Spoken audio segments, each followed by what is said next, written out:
where we all governors made a commitment that we will support and take as priority issues related to gender-based violence in the country. Because like you said, gender-based violence has come to the forefront of social lives as a fallout of the lockdowns we had during COVID last year. It's not that it hasn't been there, but it just got to almost the pandemic level last year. And we in Edo State had the very misfortune of having Uwaila Omozua, a female student of the University of Ibadan, symbolize the worst atrocity that you could ever relate to as relates to gender-based violence. For us in Edo State, in response to GBV in the country, we have taken a few steps. We have domesticated the Violence Against Persons Prohibition Law 2019 in the state, and this law, which we have also amended, is aimed at eliminating violence in private and public life and to prohibit all forms of violence against persons and provide maximum protection and effective remedies for victims and punishment for offenders of gender-based violence. We, working with assistance from partners like ROLAC, have also set up what you saw today, the Vivian Center, for a sexual assault referral center in collaboration here again with ROLAC. We're glad that you visited and you kind of appreciate the amount of work that has gone into that facility. As a government, we're spending more of our time working for our people and less time to talk about what we're doing. People will find out for themselves what we are building in Edo State for today and the future. We are, as you also rightly mentioned, we have completed and we will commission very shortly the Senator Desidanjuma Center for the protection of vulnerable persons, in addition to the Vivian Center. Here again, I'm happy you've seen the facility. We're going to continue to expand that facility to support victims of gender-based violence, victims of human trafficking, and just people who need protection, as a result of violence in our society. I had the privilege last year, September 16th specifically, to launch the Sex Offenders Register in Edo State. And this register is also linked to the National Sex Offender Register. We will, as a state, name and shame all those found to be offenders, and we ensure that they face the maximum sentences prescribed by the law. We're still grieving. The investigations are going on, and we hope that the outcomes of the prosecutions would have started on the case of Uwaila Omozeki, because we vowed that we will get to the root of that heinous crime, and the offenders will not go unpunished. We have made resources available to the investigative authorities to make sure that full prosecution is carried out in that case. Like I said, today we had a presentation from the minister. The governors' wives across the country have been the ones driving all the issues related to gender-based violence in Nigeria. And I must say here that it's not because she's my wife and she's here. As chairman of the Southern Governors' Wives Forum, I know the amount of work her and her colleagues across the country have put in ensuring that a lot of progress, a lot of traction has been gained in issues related to dealing with gender-based violence.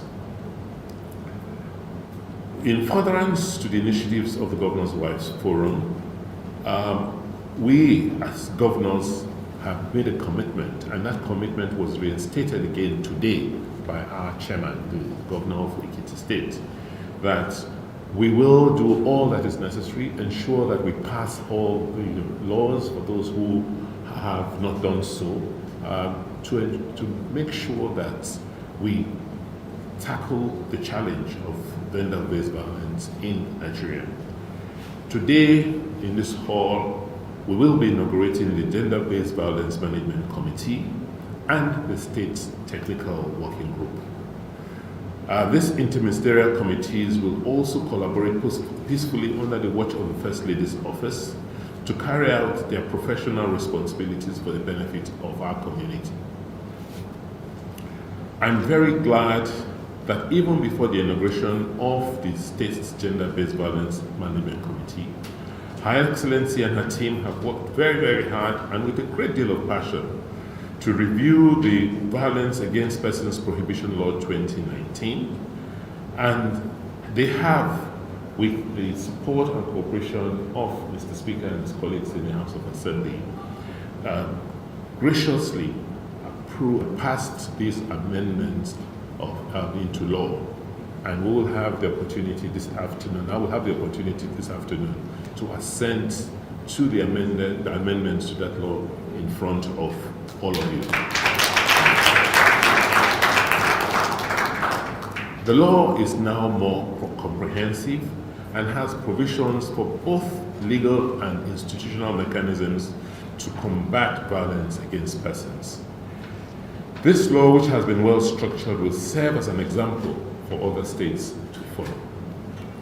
Let me thank the leader of the West African, of the Nigerian Academy of Sciences and her colleagues who have been appointed by the Ford Foundation to support this initiative. We are very, very glad and privileged that we have three members of fellows of the Academy of Science in this room here with us. I want to use this opportunity to publicly express our profound appreciation for the work they have been doing and the support they have been giving to our government behind the scene. As you know, you scientists don't make noise. You just work very quietly behind the scene. I can't, if I show you my phone and see the texts I receive, usually between 5 and 6 a.m. from Professor Agmolapo and some of his other colleagues, just pointing out and advising us on areas to look at and things to do. So we want to thank you immensely. We do appreciate the contributions you're making. We cannot thank you enough. I don't know what we would have done as a state without ROLAC. It's like at some point we started feeling a bit ashamed and said to ourselves, so you mean without ROLAC we will not be concerned about protecting our people? But I want to thank ROLAC for the leadership that they have provided in this area, and to appreciate you for the long, for that awareness which you have created even before it became fashionable. These issues became fashionable and current. The Ford Foundation, we're very, very glad, and thank you so much for this grant which you've made available, and to assure you that one thing we try and do in Edo State, we know the value of money. We're not a very rich state. We know the value of money, and we try and ensure that we utilize whatever grants and support we get as efficiently as we can, so that it creates an opportunity for you as a grantee to see us as a worthy grantor, so that other we will benefit from similar grants in the future. I'm happy that that the criteria, the work set out for you are things we're already used to doing in the state, and so it shouldn't be a problem for the State Management Committee and so the Technical Committee to fulfill the terms under the grant for the foundation. Some work has been done, and you're just going to be reinforcing the policy and guidelines. One of the issues we raised this afternoon at the meeting, one of the issues raised by our chairman at the meeting with the council meeting this afternoon with the vice president and the minister, is the issue of capacity building. Yes, law, we have promulgated the law, we've signed in the law, but the law in themselves do not cure or curb the problem. People must now be trained and told what to do and motivated to ensure that they give the law the full effect. So the issue of capacity building is, almost a sine qua non for the success of the law and the policy and guidance. We have quite a bit of experience in terms of advocacy and sensitization. We were able to do a lot in that area in our fight against human trafficking. And some of the experiences we gained in that exercise I'm sure you'll find very worthy and useful. For those of you who lived in Edo State or were in Edo State before we came into office in 2016, you knew the extent of the devastation of human trafficking and irregular migration. At a point in time, no less than 30,000 young men and women from Edo had crossed into Libya, hoping to cross over the Mediterranean to Europe. But today, it's no longer the fashion. It's no longer the hope of kids to think that life can be better, or can only be better elsewhere outside of home. We, as a government, work very hard and we continue to work hard, focusing on our people to just make life better for them, and that there's no better place to seek your ambitions, fulfillment in life outside of home. And with the support of all of you, particularly my colleagues in government, brothers in the legislature, we will continue to strive to do our best to make sure that Edo State becomes that premier place to live and work and fulfill your ambitions in this country, particularly for young people. Once again, I want to thank all of you. I want to thank everyone who's coming to witness the inauguration of the two committees, the Edo State Gender-Based Violence Management Committee, Technical Working Group. May I now ask all members of both committees to stand up.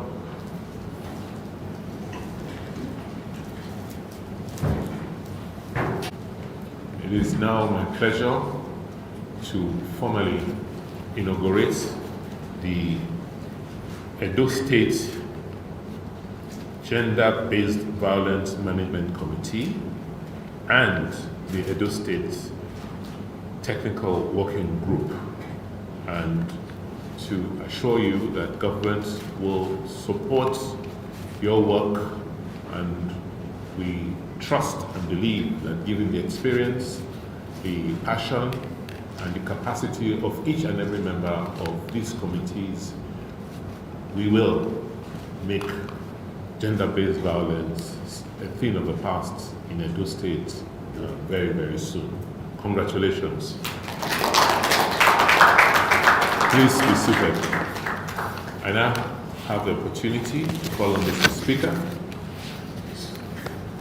to come up with the reviewed and amended Violence Against Persons Prohibition Law 2021 for my assent.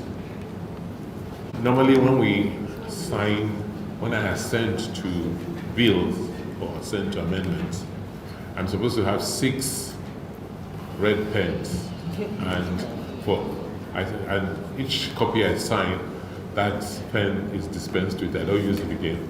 But I only have one today, and it's expensive.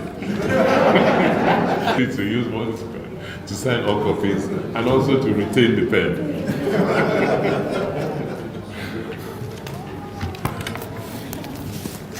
So let us forward it. Sign now. Thank you. Chairperson, don't you want to stand with them? Madam, Your Excellency, come and supervise them.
Formally presents.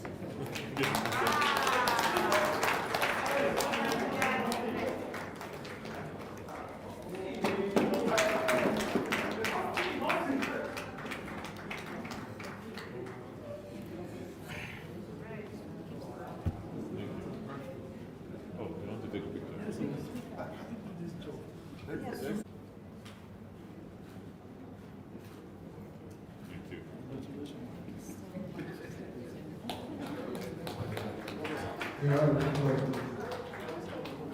Brother, the Deputy Governor, and my Assistant First Lady, the Deputy Governor's wife.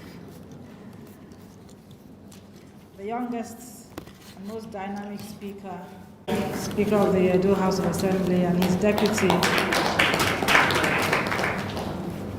Honorable Asoro. These are the he for she's. And other dynamic State House of Assembly, Secretary to Government, my dear brother and supporter, the Chief of Staff of the Edo State Government, the Solicitor General, my strong collaborator as well, Nigerian Academy of Sciences, my in-law, Professor Ekanandre, Abalahon, Professor Konofua, Professor, I've been having difficulty pronouncing, and Dr. Ubanjo,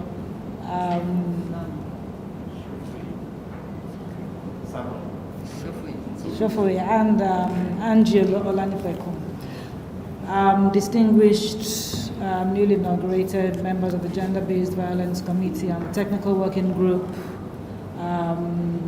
distinguished ladies and gentlemen, today is indeed a day of great joy for me and for my sister, the Deputy Governor's wife.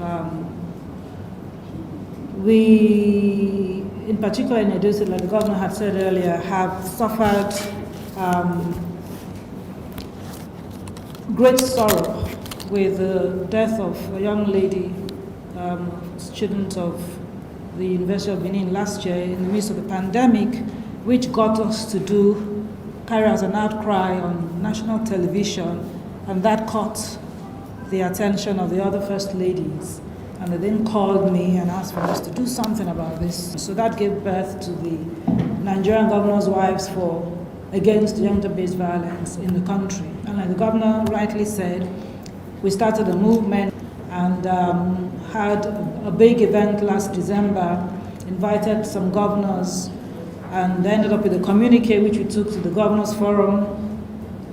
And from there also got to the president, and then the governors and the president together declared a state of emergency on gender-based violence in Nigeria. The president actually directed that every set up viable gender-based violence mechanisms to combat, this menace in the country. And we're happy to say that in just 1 year, we started in June last year, in just 1 year of our work, we've gained so much traction that at the time we only had 14 states in the country that had domesticated the VAPP law. the VAPP law is the law that supports the work of, the work against gender-based violence in the country. And as of today, in less than a year, we have 27 states in the country that have signed up. So this shows that the little work that we did as a result of Wyler's death, and it's important to us that it is the death of a young Edo lady that has brought this transformation and this great work in our country. So again, Edo somehow always happens to be in the forefront of good things. And so we are very pleased today that our governor and the Speaker of the House of Edo State and his colleagues and other government functionaries who quietly and silently have supported, the review of the law. We had this law passed in 2019 here in Edo State. We domesticated the VAPP law here in 2019, but we found that, at the time, there was a lot that we didn't quite know, and a few other things that have come up now with this work that we're doing in the country that we needed to put into the law, especially the mechanism for, doing this work was not in the law, so we needed to put it there. And we also needed to set it up in the most professional, transparent, objective, and constitutional legal format to have the important agencies and ministries of government represented in the committee, and also to have the relevant stakeholders in society, civil society organizations, and other stakeholders like the police force, the DSS, civil defense,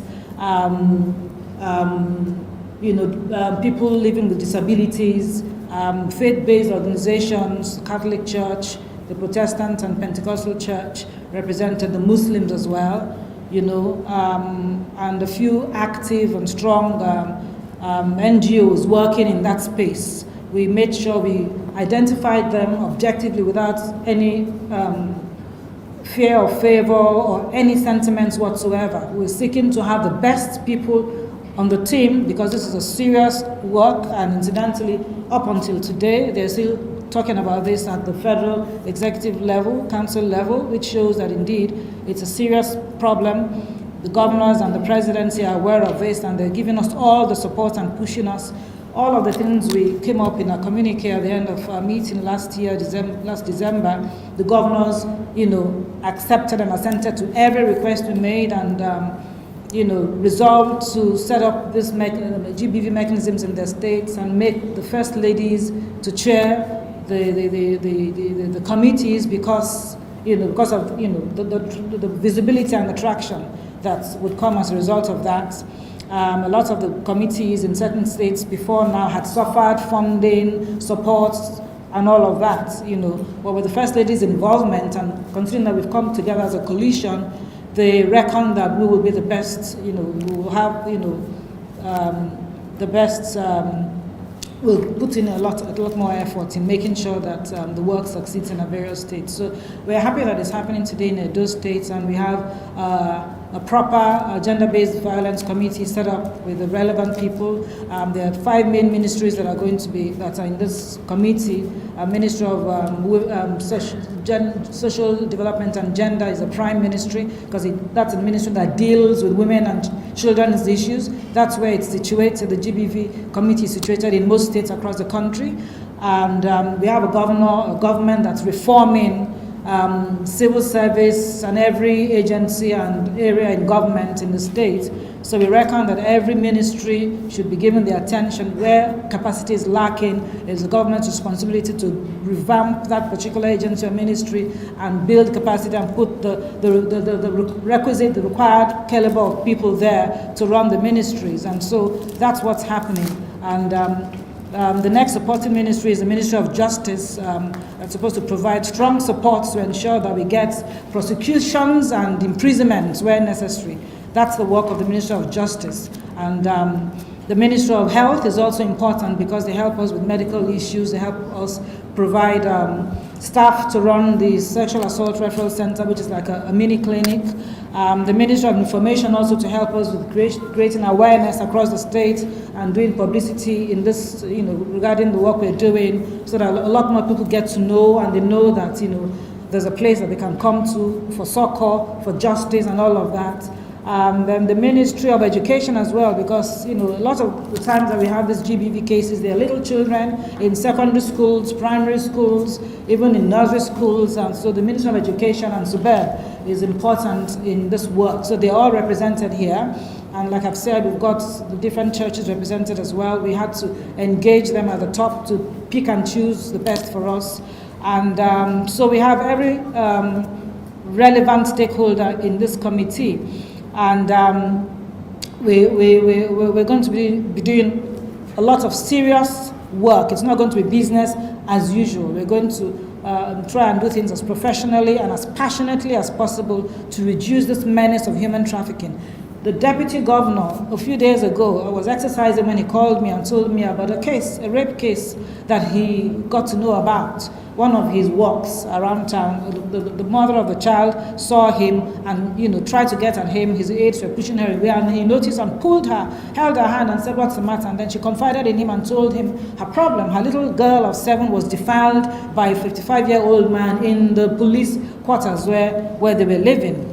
And he took it upon himself to take that case to court, and said to me, this is your area, so come with me. And I got up quickly. I didn't even have a bath that day. Myself and my deputy, his wife, ran to court with him and showed up there. That says a lot about this government. It says a lot about the commitment. The governor wasn't in town. When the deputy governor called me to do this, I said, I better call my husband and get his permission, just in case he tells me, oh, you shouldn't have done that. You'll be going to intimidate them in court. No, don't do that.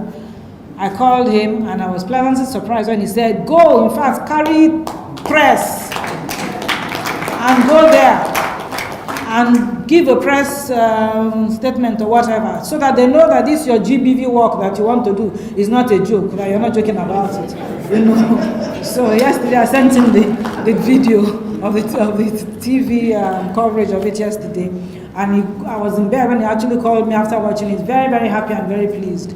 So this just shows what this government is made up of. It is the deputy governor himself who went to court, in court,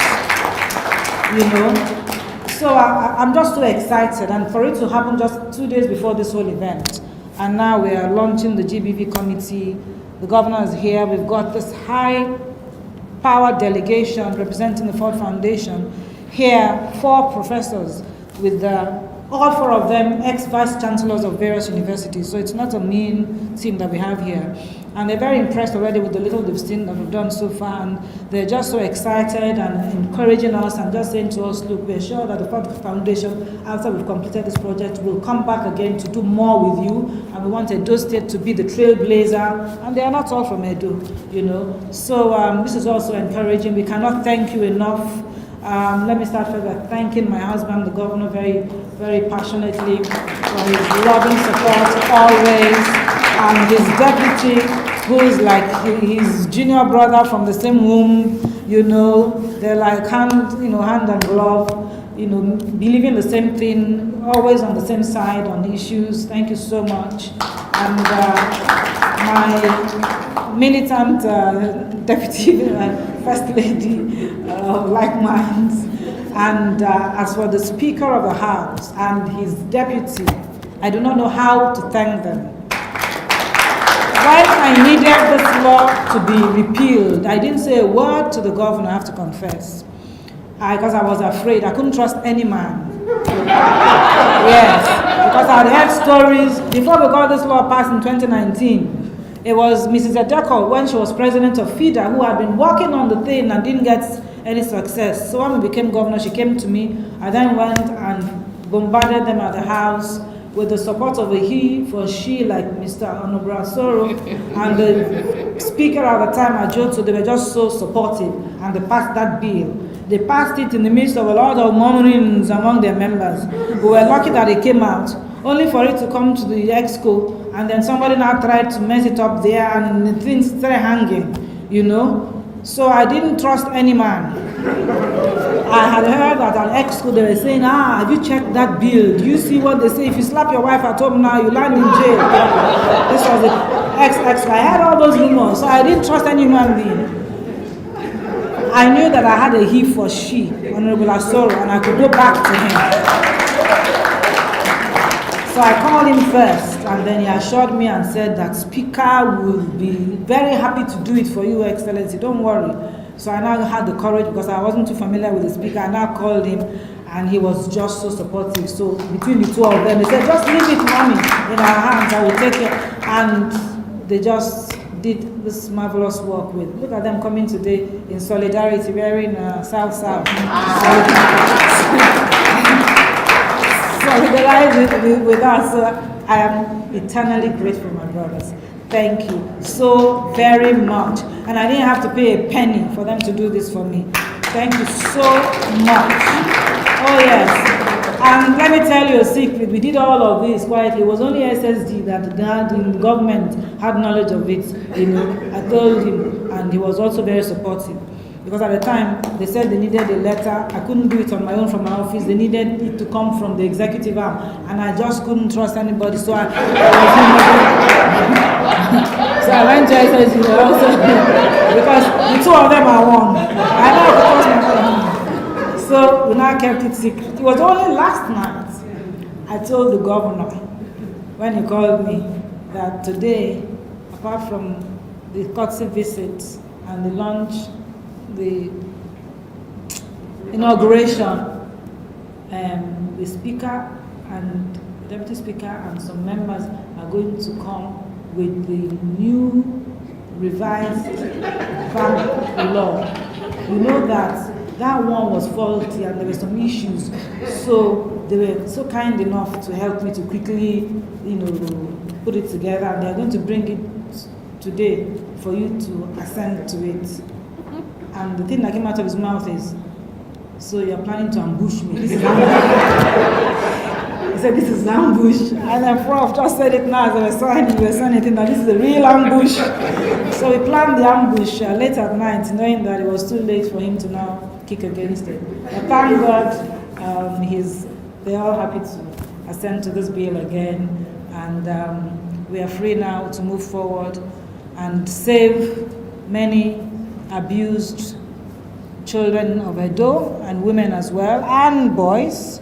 And we find that perhaps about 5% of the sexual abuse cases at the SAC Center, we're told today, 95 are women, children and women, and 5% are young boys. You see, so it's not just about women. That's why I mentioned, children generally and women as well. So it's our duty as government to save the lives of our people, to make sure they have a decent living and decent and honorable existence, and not be exposed to inhuman treatments and abuse that would, ruin their psyche and destroy their lives for all time. That is what this whole committee is out to fight. And I want to enjoin every member of this committee, no matter how highly placed you are, please, let's take this seriously. Whenever we call for meetings, let's all be present. Let's all take this as a crusade, as an assignment from God for us to help save the lives of Edo people. And we hear that the incidence of abuse, gender-based violence abuse, is very high in Edo State. At the center, they told us they have like how many per month? About 70 something, 100 or how many? 35 per month.